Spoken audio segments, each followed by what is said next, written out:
はい、おはようございます。ガルルでございます。誰今のお久しぶりです。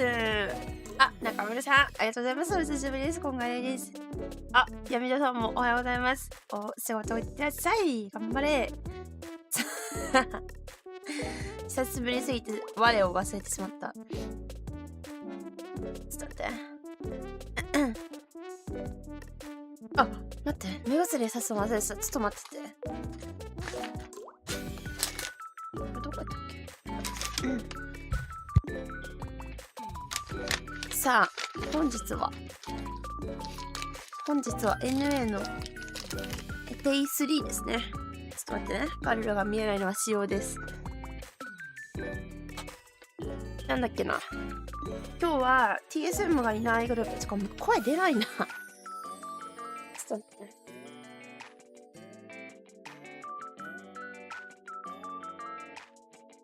目薬さすの下手くなすぎる。お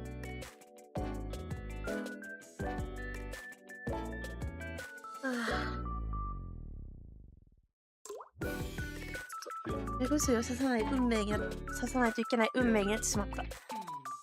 起きて洗面所から出てきた配信始まってた。おはよう。起きれたし、体調そこまで悪くないのでやれます。よし。召喚。よし。みんな行くぞ。あ、これガエルの画面です。これガエル。ね。これ視聴今良くなったな。よし。早速ですが、見ていきましょう。You're so vulnerable from several different angles that I'm just never comfortable, and it is something you really have to play your space, and whether that's using Catalyst to block off some of those doorways to just give you that extra little bit of comfort level, or just being very aware of your surroundings, as long as you've got a game plan and an exit strategy, then I think it's fine.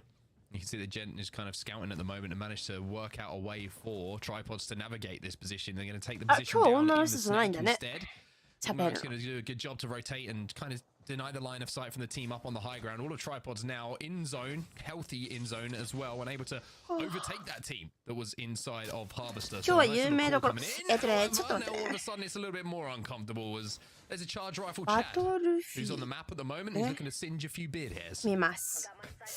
今日はね。Beard hairs. I thought Nick Merckx and I thought the beard. You know, sometimes a little bit of stubble going on. I'm with you now. Man's got Makes that, a lot of sense. Thick stubble as well. Also have to be very accurate to singe your beard hair, it will be said. Would still hurt. Very hot, I imagine. Charge rifles. Anyway, Dark Zero are going to be under the bridge, and perhaps Dark Zero will look to play here, as I still have my mind on Charge Rifles, because we do see sometimes end circles end towards this bridge area. We've seen some very exciting ones, actually. I think most notably B 対 C だから B に100C ブスダークゼロいるな。ダークゼロ、NRG もいます。ポプティックもいるし C にフューリア、ルミノシティ、X セットとかがいるかな。ガルルが分かるんだったらTSM がいないね。チーム A がいないから TSM がいないという認識でいいかな。あ、そうね。ダークゼロちょうど映った。あ、待って、これさ、遅延めっちゃあるかもしれんから。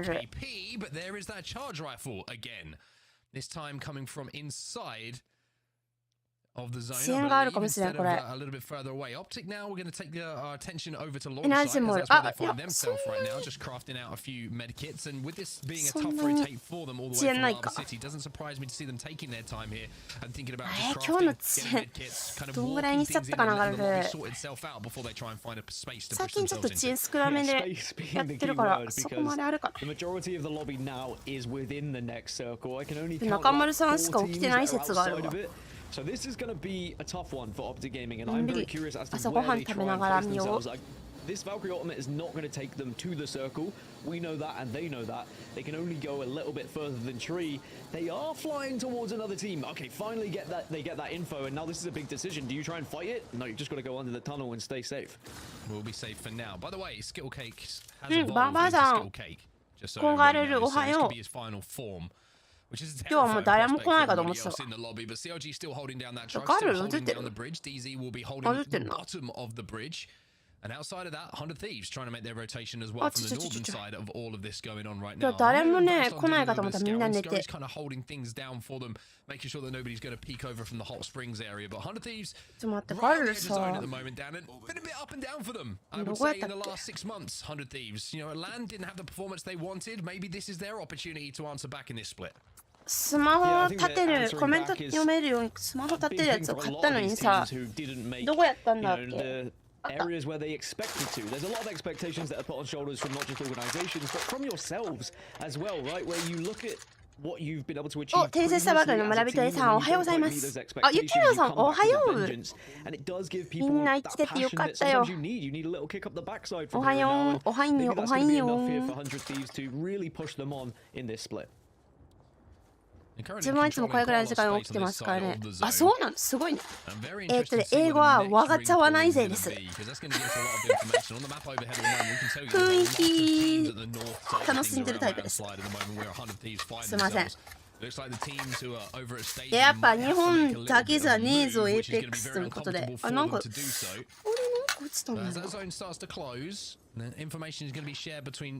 Numerous teams at the moment. でもね、ガルが大暴れしてると思うけど。Just giving enough line of sight to poke through for the moment. 今日はテンション高くないね。 Maybe looking to live up to 喋 the ってる name 人 in た a ち few が。seconds time as they will try and push forward and maybe take out this team. コメントを読みやすいようにスマホのスタンド買いまして。見やすい。外からさまで読めた20分。本当？何してたかある？大丈夫だ。As you can see, circles closing, still a couple of teams outside of that, Optic being the ones who have to traverse the map a little bit more than others, but this is where the circle pool gets interesting. Okay. Okay. CLGR, everyone else is not. So we're going to finish up on those tracks then. Very, very interesting. DZ in a very good spot as well, though. You have to say, playing under that bridge, they will be in that zone. But all the teams who are at landslide, all the teams that are staging, was comfy for now, but you've just been evicted. You're going to have to move and try and find a way in towards that zone. And this is a very, very unforgiving zone. You have that high ground area that's been held down by CLG. It's going to be fiercely contested. The good thing for them is they got the caustic. So they can really hold down that truck and try and disturb any teams that try and push onto them. For teams that are in the surrounding area, I wonder now, just seeing that zone point, the play call is going to be okay. This is going to be a tough placement game. It's time for the look to some KP. Oh, dropping gaming using the wombo combo. It's the Seer plus the catalyst. They haven't got a knock just yet. でもガールもね、よく見る夢があって、クマにめちゃめちゃ追いかけられて家族が食べられそうになるのを頑張って阻止する夢みたいな。ドラッグフリー、これあれ初日の2連ちゃんぽんの人だね。ピースキーパーは今弱いと地域さんが言っておりましたがいかがでしょうか。しんどいなー、上だけど取られたな、上苦しい、どまい配信のと休暇かかってきたから配信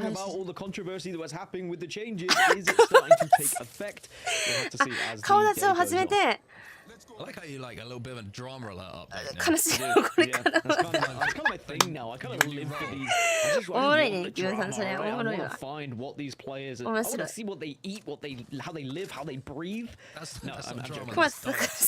そう、クマにめっちゃ追いかけられる夢と、あとなんかめっちゃ坂にでっかい玉が転がってくるみたいな、なんか踏み潰されそうになる夢はマジでちっちゃい頃からめっちゃ見てる。ね、なんかガルルにちょっとね、継続して鳴ってる音がちょっと嫌い、恐怖症みたいなとこがあって、なんかボールとかがバウンド体育館とかの床みたいなああいう環境でボールがバウンドしてる音がめっちゃ嫌いで、とピアノの低い音がめっちゃなんかずーっと鳴ってるのが嫌いで、喋ってる。なんかでもそのボールがめっちゃ追いかけてくるからめっちゃ気分悪くなるっていう夢をちっちゃい頃からめっちゃ見るね。しかも実施の美女で胸がでかくて優しかった。それはさ悲しくなくない？嬉しくない？むしろガルさんのリアルでも美しい、ああ嬉しいなーじゃない？やっぱリアルと違うわな。でもワールはでもこの一生このままでいたいよ顔出しって何むしろ逆に。今これが顔出しなんですけど。あ、メトロノームはね、わかんない。ちょっといけるかもしれない。逆みたいね。なんかね、変な夢見るね。あとね、歯をギーってギューってなんつうの、噛み続けて歯がボロボロになんか砕けていく夢よく見えるね。歯が砕ける夢とクマに追いかけられる。なんかしかもクマに追いかけられるのがさ、家を上から見てて、で真ん中に机があって、その周りぐるぐるぐるぐる回るみたいな。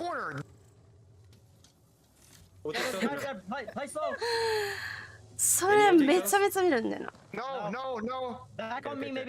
だからよくあるゲーム、なんか青鬼っていうゲームあるじゃん。あれみたいな、なんかあれみたいな夢、あれみたいなんでガルルがクマに追いかけられる。起きたら涙しちゃった。初見です。歯が砕けるよ。すいません、初見さん。せっかく ALGS 見に来てくださったのに有名な話してすいません。でもやっぱあるよね。やっぱ歯の話ってやっぱあるよな。いや、歯がねギーって噛み続けて口が開けられなくて自分でそのまま強い力で歯を食いしばってるからポロポロポロポロポロって歯が砕けちゃうみたいな。本当に大変なの。ちょっとでかい何かに押しつぶされる。へえ、怖いな。エ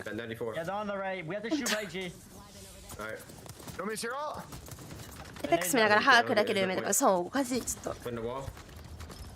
まあ、この配信のね、いいところでもありますから、それが。エペックスを楽しく見る。楽しく見るよってね。歯が砕ける夢見ない。でもね、なんか歯が砕ける夢って何か理由があったはず。てか、どの夢にもね、理由があるはず。いて。そうそう、自分が亡くなる前にいいことがあるとか言うね。強すぎ同級生と過去が映れる。なんかね、ガルルもね、夢占いするのめっちゃ好きで、今日はこんな夢見た、はい、それ調べようみたいな。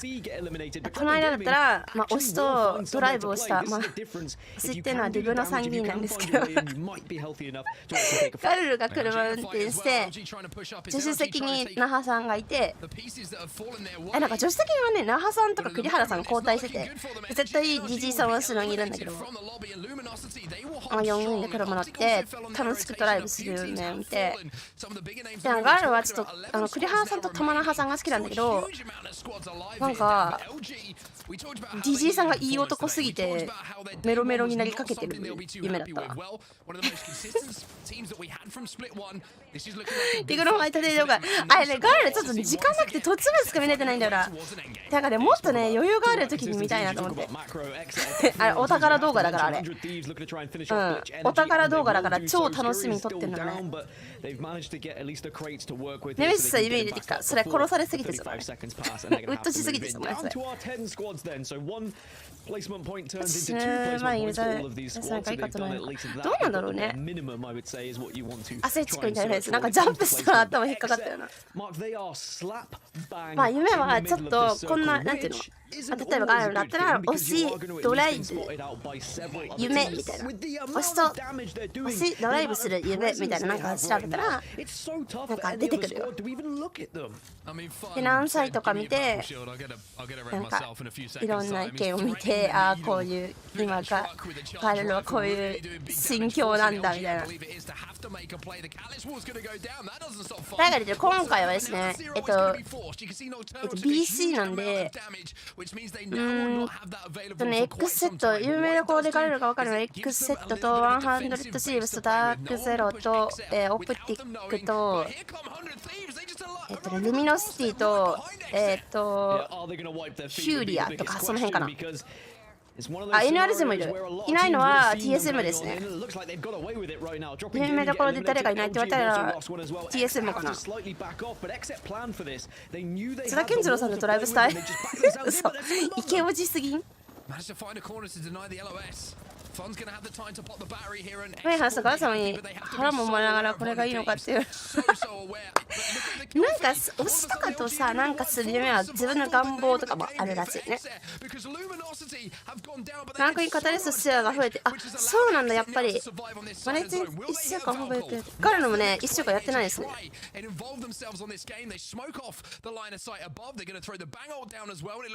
ご飯食べよ。X ってめっちゃしんどそう。後ろに、上にいるのフューリーか。ヒズワットソンみたいな名前なかった。すごいな。フューリアって言ってるから。地雷カタリストも増えてる。あ、地雷カタリストも増えてる。ダークゼロ、次下出なきゃいけないね。どうしようね。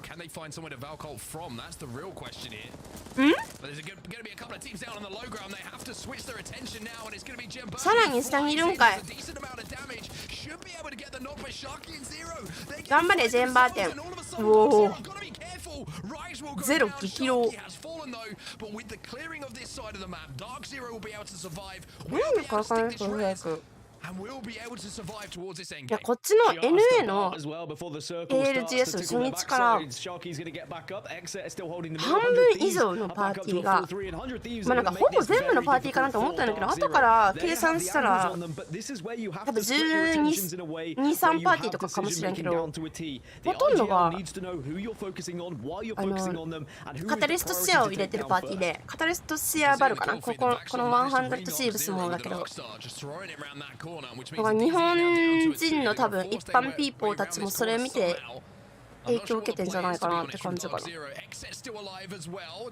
思ったよりも元気そうで少し安心しました。ありがとう。声がねまだ治ってないと思うんだよ。とね、ちょっと別問題が起きまして、今目がめっちゃ腫れてて、なんか花粉秋のはずなんだけど目腫れてて、だからもしかして誰か猫を触った人と関わってしまったかもしれないなっていうね。ガルね、やっぱこういう水をちょっと子供ちゃんと遊ぶことがあって、たまに週に1回か1回からどうかぐらいなんだけど、その子がちょっと猫飼ってる説があって、ガルね、めちゃめちゃ猫アレルギーなんだよね、重度の。お、フューリア買った。それかなと思ったけど、あれ薬なんか昨日病院行って目薬とかもらった。でもね、猫めっちゃ好きなのにね。あ、ヒズワットソンシアだね。猫ちゃんめっちゃ好きなんだけど、全然違う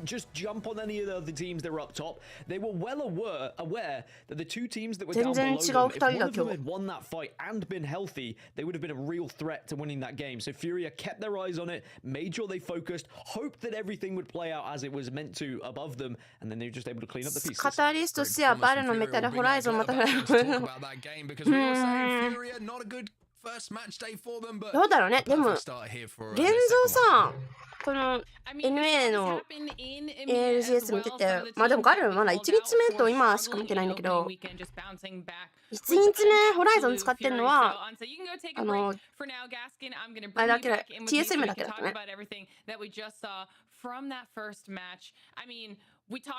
おにぎりと味噌汁食べてます今。シアブラハで、はい、絶対これ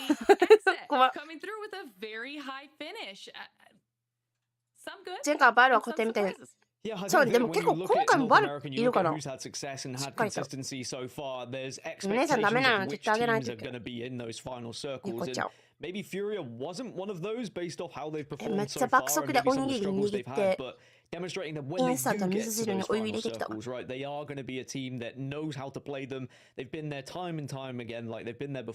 ースってめっちゃ冷たそうなのすごいな。でもカーテン出したとってシアウルトで見えるんだよね。でもシアの人はまあどこにいるか大体わかるし、あ、ほらほらほら、こういうことよ。でもカーテンの返しにカーテンが来るから、でも意外とホライゾンがいないなっていう印象あるよね。いや、ガルルあれですから、姿をちょっと獣人寄りにと人間寄りにと変えれるんで、自由自在に。言ってなかったっけこれ。ガルル耳もなくせるし、なくせる機能は今ちょっと反映されてないけど、設定上ね設定上は耳も自由に隠せるし、尻尾も隠せるし、完全に人間の姿にもなれます。初です。これ最初初配信でしかやってないかもしれない。都合のいい設定にしております。都合のいい設定とかじゃないからね。すごい変身ができます。設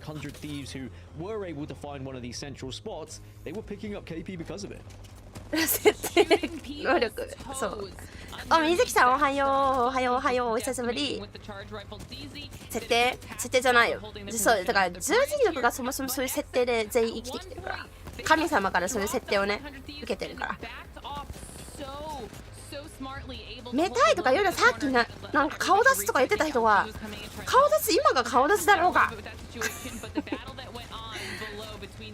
前のゾーナとかトレスって飛び越えですか、飛び越えです上から飛ばす。そうね、ガルルもねランクした時にね、敵がカテレス打ってもなんかホライゾンでヒョイーって何回か飛び越えたよ最近。お元気そうにないようにありがとうございます。ちょっと目が腫れておりました今。たまにちょっと目が変な挙動したらごめんね。ちょっと花粉なのか猫アレルギーなのかわかんないんだけど、今なんかアレルギー反応かなって話で、何かの裏側が見えきそう怒られたいつもからさは何ですか、ちょっとにやけるわ。みんなご飯食べたI'm gonna take the 5 kills from Luminosity because we did call them out a little bit at the beginning of today. Yeah, I think that they'll be happy enough that they were able to have an okay start. You, on average, if you can get 7, 8 points each game, you're gonna be pretty happy across the board. And as long as that is your consistency, it's when you start to get the 0-point games, the 2-point games, where you start to scratch your head a bit and say, okay, well now we need a big game. And I mean, we've got two teams there. They've got 11 kills. Dark Zero and Fury are both farming, except with an incredible zoning position as well. You know, the excess macro seems to be on point at the moment, but credit where credit's due. 100 Thieves, they arrived late. They found the position. Very impressed with what I've seen from a lot of these teams. 朝からプロテイン。ガルルもね最近朝プロテインしてるの。今日ご飯食べた。食べてる。なんだっけ？食べるラー油みたいなのあるじゃん。あのプラ中、あ、いいね。ガルルスプラほとんどやったことないんだよな。いや、プロテインね、いいかもしれん。あ、ゆりさんおはようございます。お久しぶりです。ありがとう。ね、プロテイン朝ガルル、どうせ牛乳とかも飲むでしょと思って牛乳飲んでたんだけど、やっぱ体重減らんから2日ぐらいそれやって、で3日目ぐらいから水で朝プロテイン飲んでんだけど、ちょっと体重減ってる感じする。まあちょっと動いてるけどね、余計に。そうスプラも買わないことやってる。スプラ何なんか新しいの出たん？食べるプロテインって言ってない。食べるプロテインつったからやばすぎだけど。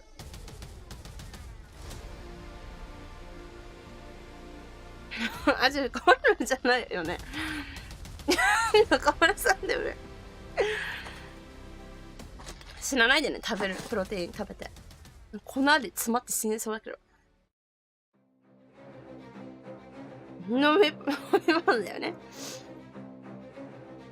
いやなんかそうさ、美味しいものの話、食べるプロテインじゃなくて食べるラー油みたいなのと、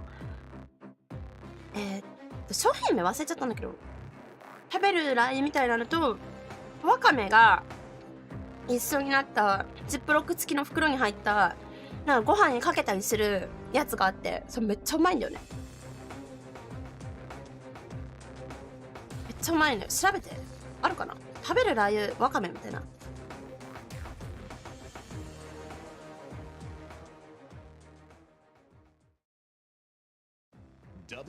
今までこと言ったらまずさりしています。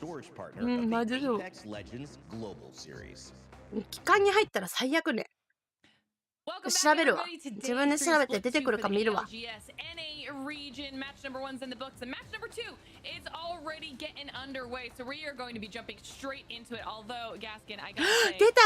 た食べるラー油空白スペースわかめで調べたらふりかけるザクザクわかめっていうのが出てきます。これマジでうまい。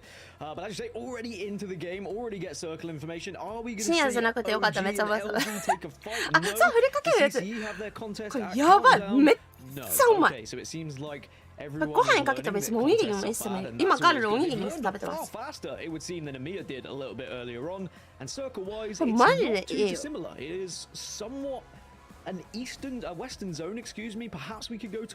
ふりかけの食べるラー油、これめっちゃうまい。何がいいかというと、ご飯にふりかけたらその瞬間はわかめがサクサクしとんのよ。でおにぎりにしてしばらく置いてるとわかめ柔らかくなってるから全然サクサクないんだけど、それもまたうまい。ライムカレーからくる。マジか。The console, because they had the ring information, NRG's move here would suggest we're probably finishing at Mirage at ガルね、ふりかけあんま食べないんだけど、韓国なりのなんか砕かれたやつとかは好きなんだけど、サ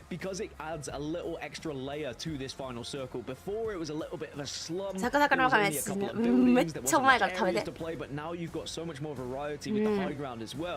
If it does end there, which is what some players are predicting, then it could be very exciting. Or it could shift a little bit further south. We'll have to wait and see. 今向こうの人におおって言われた。長谷へのふりかけはなんかそういうザふりかけっていうのはあんま食べないのがあるね。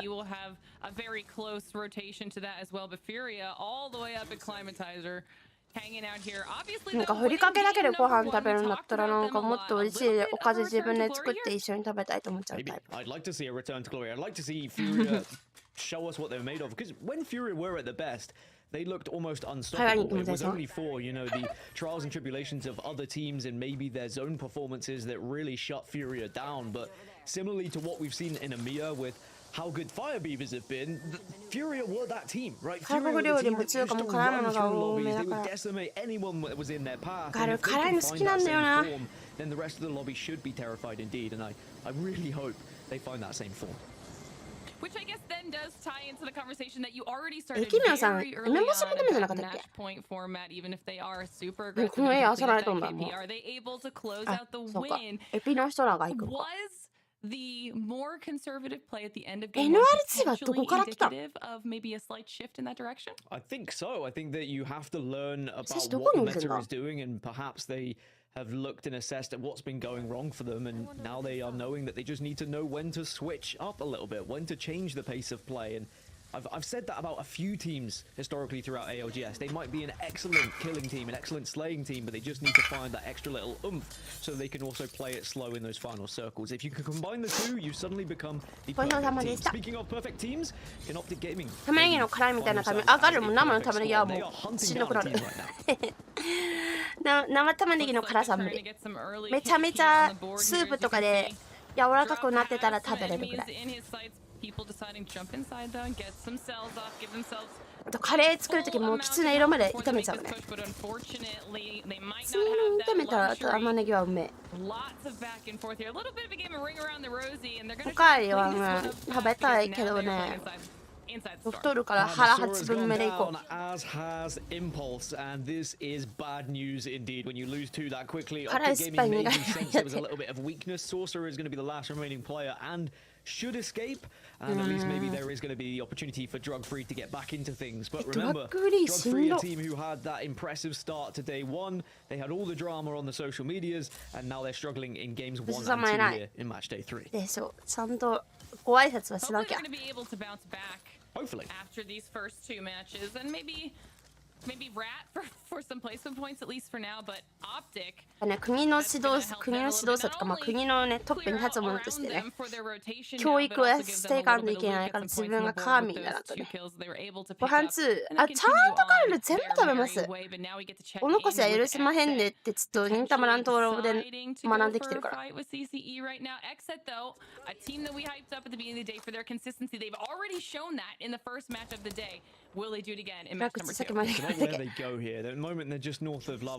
玉ねぎを柔らかくしたら栄養部分ないなる。はい。だからガルルは虚無を食べてるってこと。でも生玉ねぎはね、食べたらしんどくなるからガルル。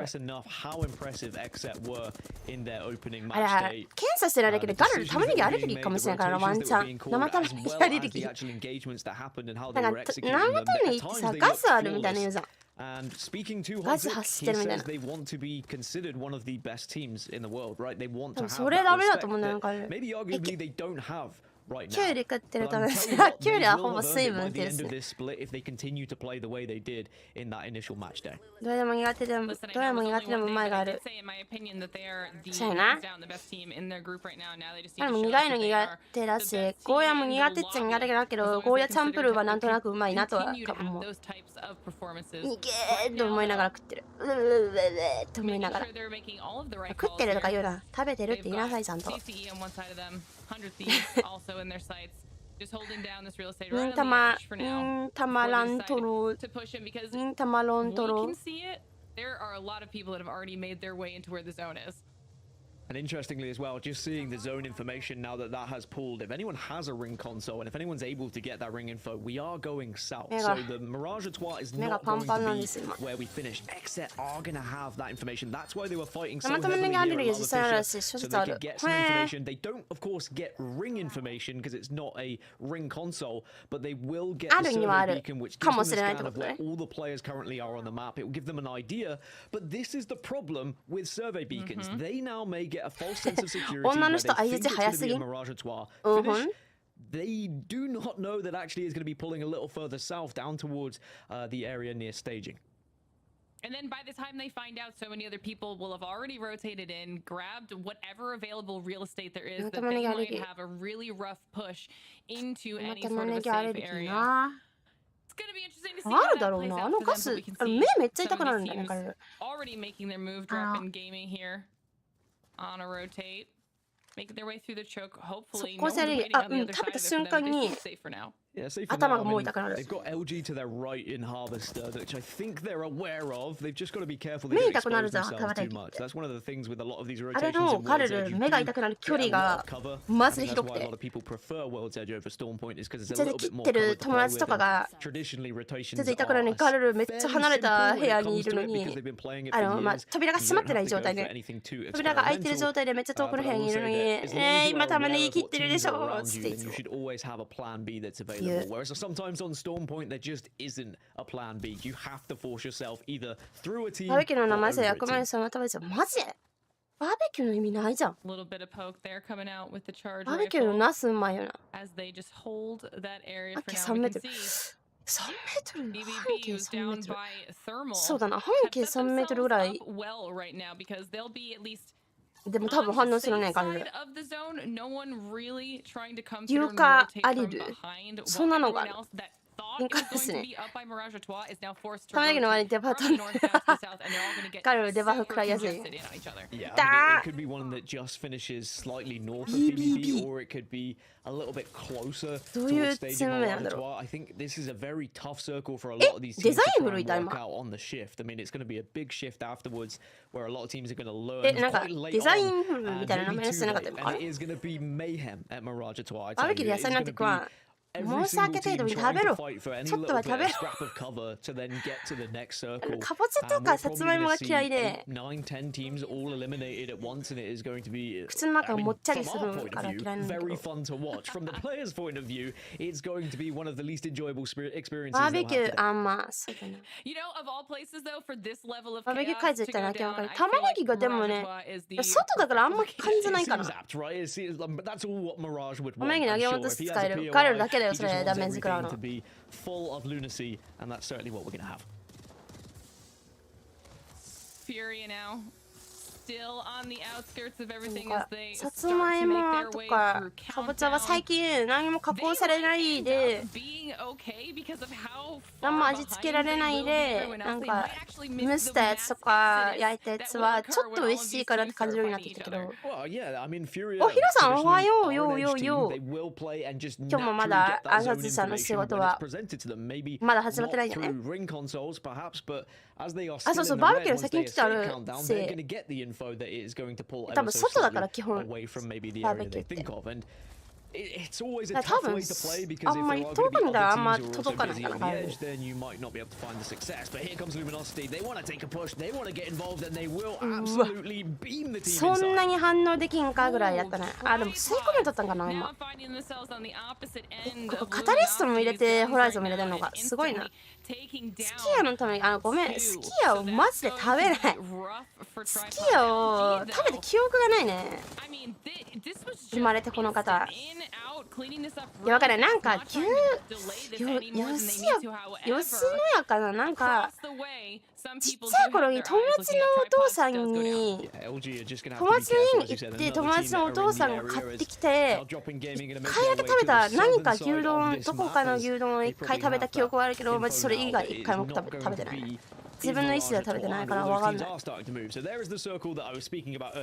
な行くばかって自分以外でもたりしてます。ガレルあんまね、そもそもバーベキューってか肉好きじゃないから、肉を食べるところに行かないね、ガレルは。バー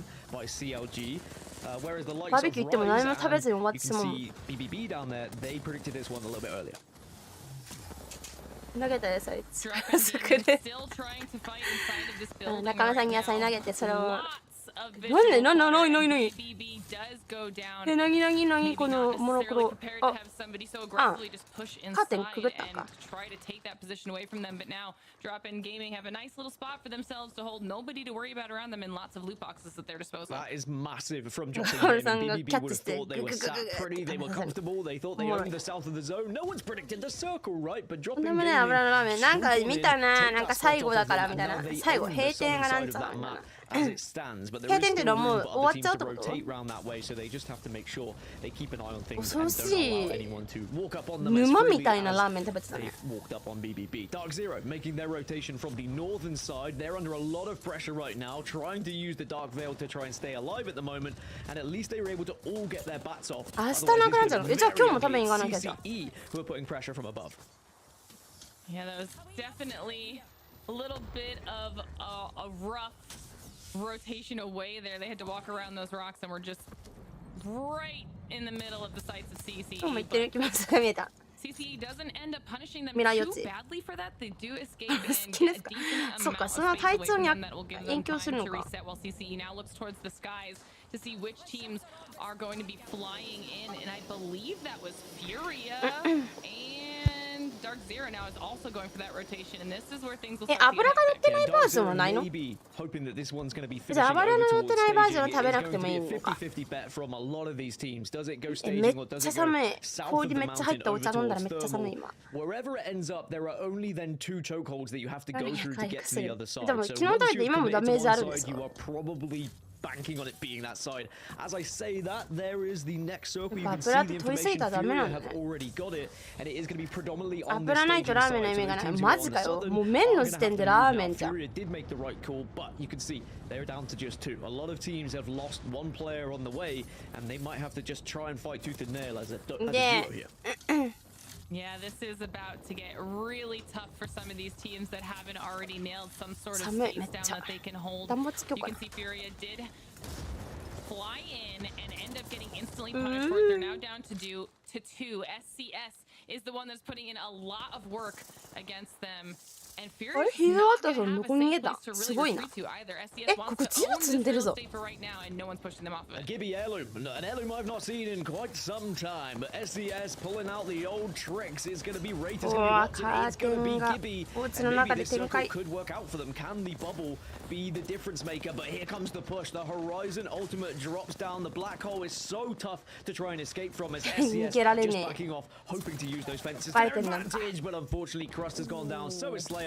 And Senox just has to try and stay alive. 下にレース行ったら、ヒズワテさんとこんにちはみたいなね。And I love that this is the type of aggression we're seeing out of them right now. I mean, they've always been capable of this. Started off a little bit rough in this split, but that is what we want out of Luminosity. They have pushed through multiple squads down. They're looking very good. As soon as I saw the Horizon, I was pretty sure it was gonna be LG on the other side. We already saw the aggression when they pushed the building and they utilized the black hole then to suck one of the players in towards the door and then do the damage. This is why Horizon is such a powerful legend to use, and sure, she's fallen out of the meta a little bit because of the nerfs that happened, and you don't necessarily get the consistency with your aim when you are in the gravity lift, but still, I think the black hole, one of the most powerful ultimates to just destroy a team and catch them off guard. But 33 seconds until round 4 closes. This is when we're going to start to see the kill feed light up, because there's a lot of teams who have to move from Mirage Etoile now down towards staging.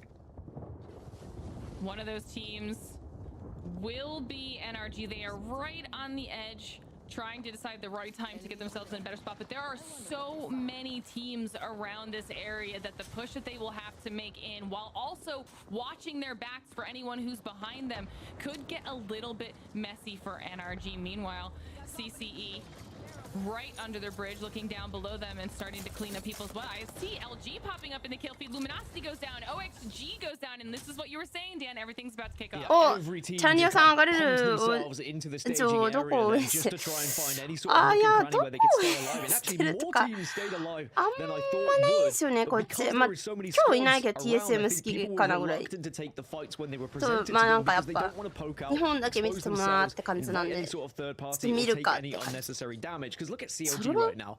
Underneath NRG, I think NRG are aware of it. I hope NRG are aware of it. ゆきねさん、それは今日頑張れ、頑張れ、頑張れ。You can see Sweet keeps poking around the corner, which would suggest they have an idea TSM 好きですけどね、やっぱ。but no seer to work with on NRG, so they don't have the heartbeat. 長年の2、3年の友達がもう一生 SNS やら LINE とかのアイコンが全部インペル R ハルなんで。友達の顔みたいな、友達の顔がインペリアルハルと同じ顔だと思って生きてるから彼は。だからちょっと春推しなところありますけどね。You can see some of those tracers right ahead of them. I mean, NRG are kind of in a fantastic spot. They まあで somehow も有 managed 名 to ど not ころ have CLG at their back. しかわかんないからな、彼 No で。 one else around on the northern edge of the circle right now. So this could play out ハル well. 友達の顔よくやばすね。いや、彼の友達やっぱ海外勢大好きなんで、2年近くね、春の顔写真使ってるね。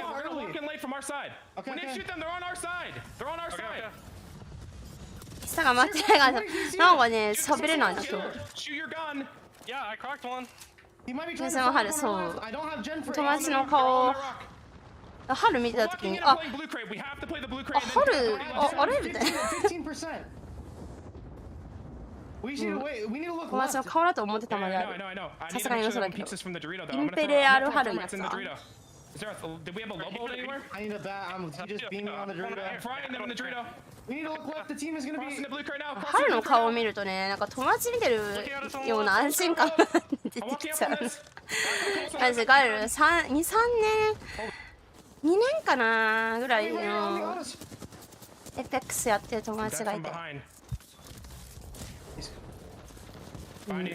Bro, like. ガルがこの活動してるのを知ってるのもその子ただ一人なんですけど。Well, it just doesn't end up well, and you heard a lot of the comms just shoot your gun, please. Let's do the damage as NRG are not able to escape. But now we're down to what 8 squads here. People starting to fall now as they realize there is not much space to play in this next circle. That was rough. I mean, they were trying to focus CLG in front of them, GE below them. They had people at their backs, and that was a rough spot to be in for NRG. I don't really know what they could have done to make that any better. Either way, this is